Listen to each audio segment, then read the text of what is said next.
guys, you're listening to Forensic Geek Radio. I'm your host, Detective Zack Foxen, and man, have I got an explosively awesome show for you today, even with tactical tacos. Let's get started.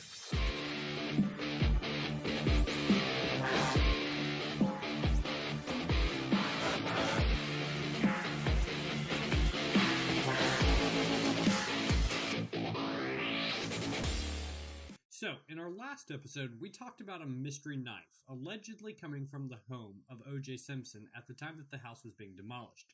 Since that story, LA Forensics has found that the identified utility knife was not the infamous never-recovered murder weapon. In another West Coast story, in the weeks following the resignment of the LA County coroner, more than 1,800 corpses have stacked up on the slabs of the LA morgue. In one of the busiest coroner's offices in the country, which tallies more than 20,000 death investigations a year, 8,500 of those which require the attention of forensic pathologists, the county has been plagued with budget cuts and staffing issues. But one issue currently facing the institution is seemingly obvious: what to do with the decedents. To that puzzle, local forensic anthropologists are posing a solution: a body farm. While the term found claim after the authorings of Patricia Cornwell writing about the University of Tennessee's Anthropological Research Facility, the purpose of such a facility, or body farm, is to study the various decomposition topics that can aid in forensic investigations. From studying the rate of decomposition in different settings, like partial graves or wrapping a body in a tarp and throwing it in the trunk of a vehicle, research has even extended to learning about the life of microbes in death scenes. Having spent some time at the UT Body Farm last year, I can say that my time learning about just the program, as well as getting firsthand knowledge on examining a multitude of different stages of decomp and conducting practical excavation of a clandestine grave, was not only incredible, it was freaking outstanding. There's they have 3 acres at UT with over 100 bodies or decedents on the property, each being in different stages of decomposition. So getting that personal firsthand knowledge truly did me some, benefit as an investigator. There's definitely a need for more programs such as this, and in a different environmental setting, as with more research conducted from other settings, can only obtain a more diverse sample size of death research. I think that the solution to LA's stacking problem would not only benefit the country, but the sciences as well. The Federal Bureau of Investigation announced last week, specifically Friday, that they had cracked the iPhone of San Bernardino terrorist Saeed Farhook. While the agency has remained tight-lipped about the process used to access the device, rumblings have posed that the New Jersey company Cellebrite may have had something to do with unlocking the Apple device. Following the announcement, the lawsuit against Apple was dropped, and in the days since, the Bureau has apparently received dozens of requests by local and state investigative agencies to assist in other locked or encrypted devices. Prosecutors from Arkansas confirmed that the FBI is now assisting them in an iPhone and iPod-related double murder investigation. Could this perhaps set a new precedent that the Federal Bureau of Investigation will aid local and state agencies in the assistance of digital evidence? Time will only tell, but with advancing operating systems and encryption software, this will only continue to be a critical aspect of capital investigations.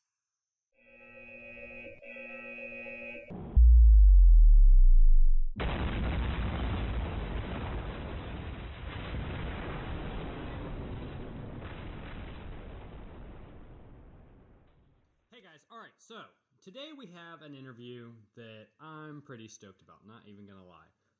I'm here with Zac Frommer. He is with a local Metro Atlanta agency, and he is on a regional SWAT team that I've worked with him a lot over the past few years, and today we're going to be talking about bombs. Well, not exactly bombs, right? Not exactly. We're going to be talking about explosive breaching. But first, Zac, introduce yourself. Tell the guys, the audience, a little bit about you. Zac Frommer. I've been a police officer for about 13 years, been on a SWAT team for about 10 or 11 years, and then for about 8 of those years, I've been an explosive breacher. How'd you get into it?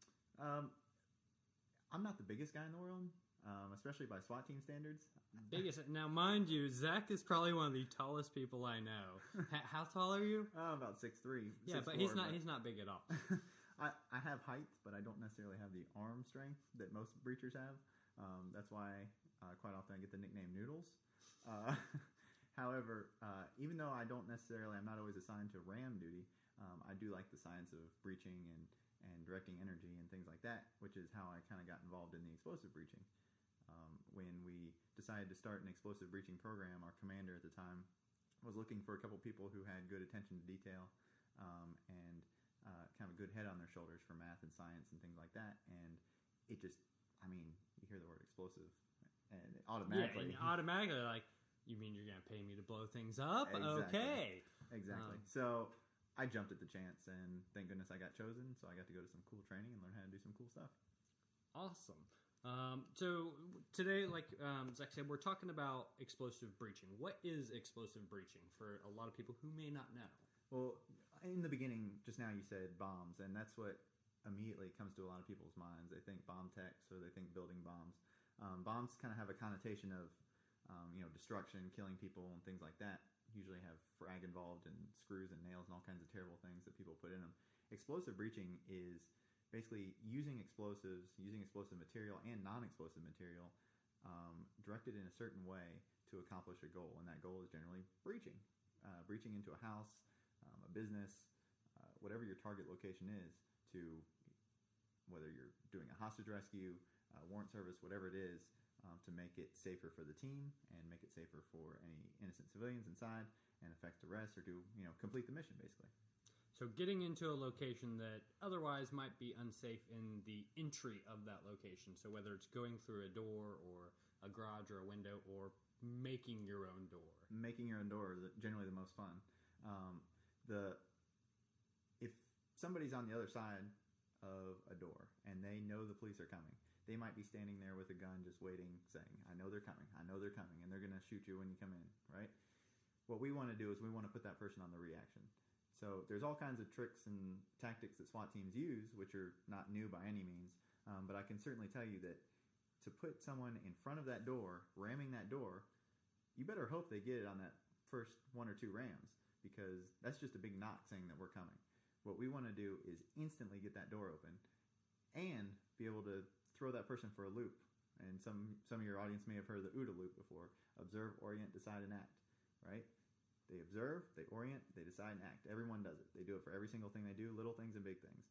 So that person staying there with that gun, waiting to shoot the SWAT team coming in, we want to throw them off so that they have to reorient themselves, and puts us on the advantage. That door swings open or completely off the hinges. They're not expecting that. They're not expecting that loud bang, that shockwave, all that stuff to happen. Then immediately we're in them and we can make the arrest before they even know it. What so in terms of, so we understand why you would want to do it. I guess that kind of goes into the justification that we talked about a little earlier, is it increases your speed and all that kind of stuff and gives you that surprise. One of the best things, I guess, when in that incident is you want that tactic of surprise. You can never get that back. Right. And then on top of that, as a lot of people know, especially if it's a drug location or even if it's a hostage situation, they may create barricades or traps. Quite often the explosive breaching can eliminate those traps as well, so we don't have to worry about any kind of booby traps on the other side. We can also, we were talking about creating an entry point. Let's just say, for instance, a scenario in a school. It could be an interior room well inside of the school where there is no window or door on the exterior, or maybe the window or the door that we are trying to get in off a hallway might be too obvious. So instead, we might be able to make a breach from an adjacent room on the other side of a wall. Again, it's going to be unexpected for the bad guy. It can create a shock and surprise for that person. It's going to throw off that OODA loop, be able to let us get in. You just love me saying OODA, I really do. I want to keep hearing you say that over and over. We can make the entry and complete the mission safely. Cool. All right. So we talked about that aspect, about why you would do it. How does it work? What are the basic components of doing explosive breaching? You have the explosive material and the non-explosive material, and you want to make it dance. You want to make it work in concert. So you have, generally, teams are a little different across the country, and of course there's military teams, police teams, and things like that, and all over the world actually. and they use different materials. We generally use det cord and we use sheet explosive for our two primary sources for the explosive material. For non-explosive material, we'll use all kinds of stuff depending on the situation: wood, plastics, rubbers. We like to use things that'll go away when the glass goes off, like cardboard. A lot of PVC piping and things like that. It will shatter and it will go away, but we don't want it to create frag that can be dangerous. So wood and things like that tend to fragment, and some of your PVCs will fragment and create shards that could be dangerous to people. We do all kinds of math and things so we know the standoffs and where this frag is going to go. But we try to use materials that are more or less going to go away. Now you say you're using non-explosive materials.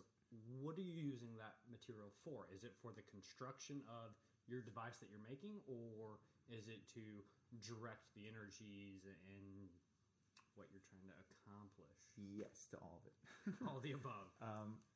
For the construction of the device, just size-wise and shape-wise, but also to direct the energy.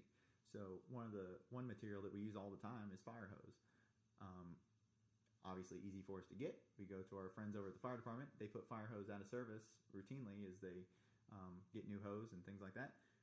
We get the hose. We can actually, it's very simple. We can just put det cord in the hose and it'll direct the charge exactly where we want it to go, and it's really good for a lot of different kinds of door entries and things like that.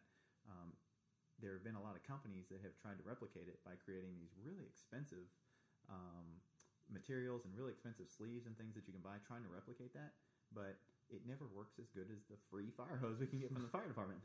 Just the nature of the Kevlar outer sheath and then the interior actual hose, the rubber part inside, it's fantastic for tamping and for pushing. So tamping is when you put material on the outside, the team side, if you will, of the charge, and then any material you put between the charge and the target would be your push. So if we are trying to tamp the device with water, with rubber, whatever it is, then that's what we're going to put on the outside. A lot of times the water, the rubber from the hose, all these materials, the cardboard, whatever we're using, that's what's directing the energy. If we're tamping, that means we're directing the energy in. If we're pushing, it means the explosive is pushing that material into the target. For instance, metal doors, you can use rubber, you can use the fire hose, and the placement of the charge on the door is very important because you want to push, and we can actually fold a metal door like a taco. Rather than try to attack the locks or the hinges specifically, we can just put it right straight down the middle, attack that weakest part of the door, and fold it in like a taco, pull it off the hinges and the lock, and have it land just inside the door out of the way. And inside the doorway, out of the way. Like a little tactical taco. Tactical taco. Like it. Ooh, coined right here today. Right here today. Copyright. Trademark. I'm writing it down. Patent pending. All right, so one of the big aspects, and we've been talking about directing energy, is pressure. And that's obviously the biggest thing that affects your target, but also can affect the team. Tell me about pressure. Pressure is really important when it comes to the safety aspect of it, and it's one thing that when you get into the training of this stuff that they just hammer into you about the pressure. Because when an explosion goes off, it's generally the pressure that's going to get you. Like when I was talking about bombs earlier and talking about frag and nails and all these terrible things that terrorists put into bombs, obviously those come out like little bullets and they're hurting, maiming, killing people all around you. But that pressure wave is, if you're not putting the nails and the screws and things in there, the pressure wave is what's going to get you. So we train pretty heavily on being able to calculate this pressure and try to predict what it's going to do as much as possible, which can be hard, but especially in an exterior setting, you can predict where the pressure is going to go, and you need to be able to predict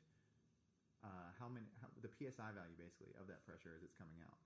So you know how far you can put that team, whether you're in a hallway, in an apartment complex, if it's a breezeway, a closed hallway, if you're outside at a house, how far away you need to be, if you're at a business, what might happen to some of the windows of the cars in the parking lot.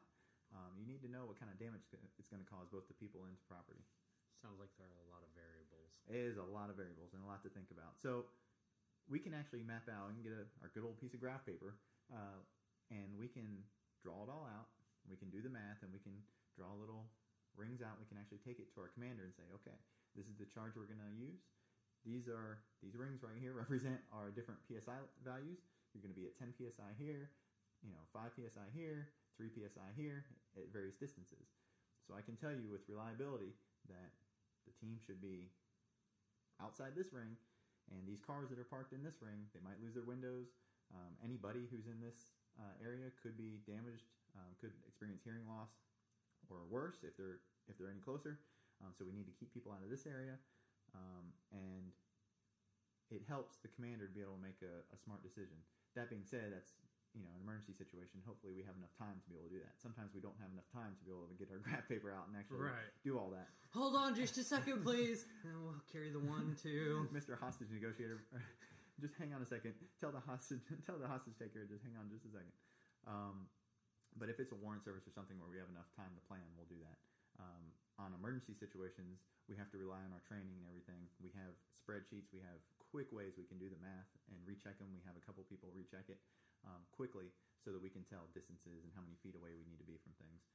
So what's the minimum PSI value that until you actually start getting into where it's damaging and harmful to the human body? The general accepted PSI value that's used in police and military settings is 4 PSI. Anything above 4 PSI, and actually there's some safety built into there too. I mean, they picked that number for a reason, so there's some safety built in there. But generally above 4 PSI, that's when you start getting a risk of some hearing damage, maybe burst eardrums and things like that. From there, it just goes up, and they've, from hearing damage to internal injuries. It might feel like you were in a car accident the day before. And then from there, it just gets worse. And that's when you start pulling body parts apart and when people just start disintegrating. And some of these latest bombings, they were actually talking about some of the victims were basically vaporized. That was that pressure wave just destroying their bodies. So what's happening when you're dealing with that pressure wave? What's happening to those internal organs as the pressure wave passes through the human body? I said something about almost like you felt like you're in a car accident. Many of your listeners may have heard, there's multiple impacts in a car accident. You hit a car, and that's impact number one. That's your primary impact. Right. Then your body might hit that steering wheel or that windshield. Right. That's the secondary. That's the second. And the third are your internal organs hitting the inside of your body and getting all jumbled up inside your body. So even on minor accidents, when people, their neck gets flexed or things like that, and they have all those aches and pains, sometimes on a little more serious accidents, you'll actually have internal pain, internal injuries, and you'll feel sore all over in your muscles and your organs and all that. Because tissues and cartilage is being torn and kind of stressed, like muscle sprain. I can't think of the word right there for a second. But like overextending those tissues. Yep. What about the brain? Same thing. It takes an impact inside your skull. So that's a big thing that they're doing right now. We go to these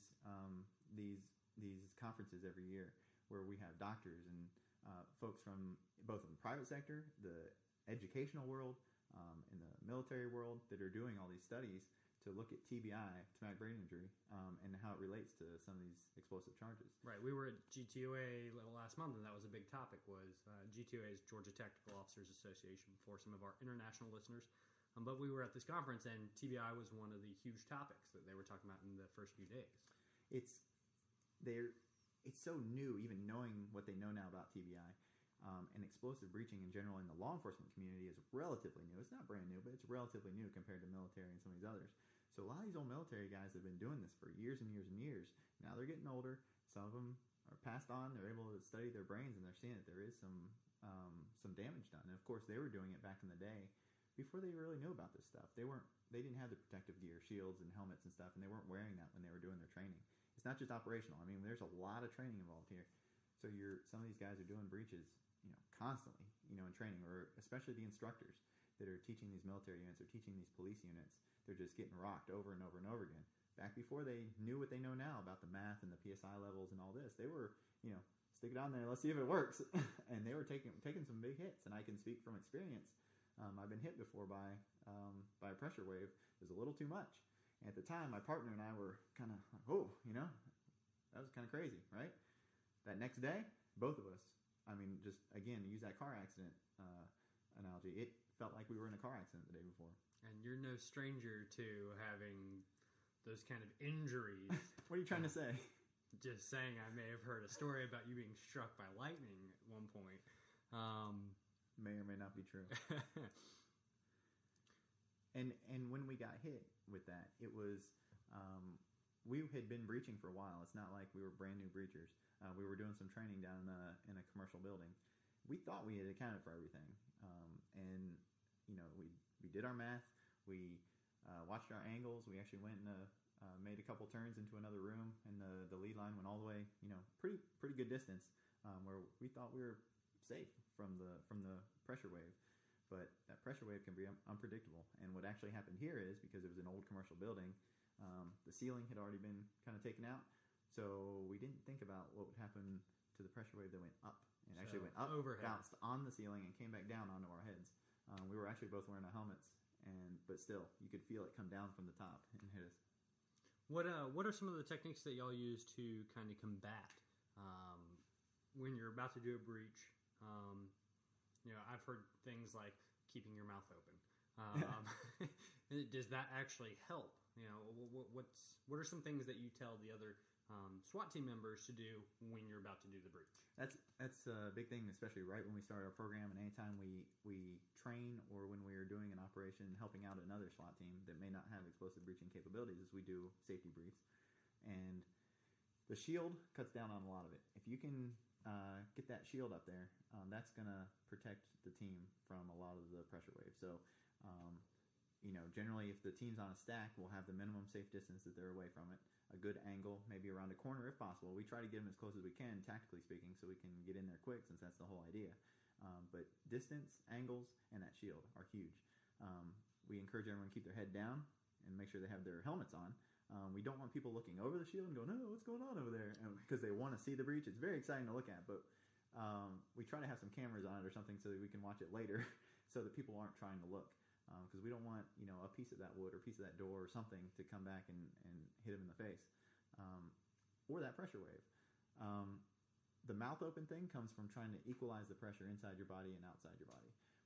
If you sit there and go, "Here it comes," and you try to hold your breath, then when that pressure wave hits you, the pressure's not equalized. So we encourage people to open their mouths and kind of open up your eustachian tube. So you're not necessarily breathing out, you're not necessarily breathing in, you just have it open, just trying to equalize that pressure, and that makes a big difference too. I want all the listeners right now to try and equalize your pressure by opening your tubes up. So, yeah, keeping your head down is a huge thing, because you may have things flying at you apart from just the pressure wave. I'll be the first one to say, I like watching a good explosion, but there's definitely the fragmentation aspect of it. So with that kind of going into it, how does Newton fit into it? Because I love Newton. I just did an article on Newtonian physics. Tell me about Newton and how it plays into it. One of Newton's most famous laws is the third law of motion. For every action, there's an equal and opposite reaction.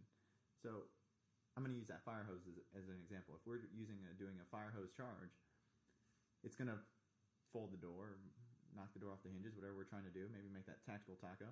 But that fire hose is likely to come back the other way, because all that energy, we want to focus as much of it as we can on that door. But yeah, there's going to be frag. There's going to be that piece of hose that's going to come flying back the other direction, which is why we want to try to keep our heads down and try to be safe.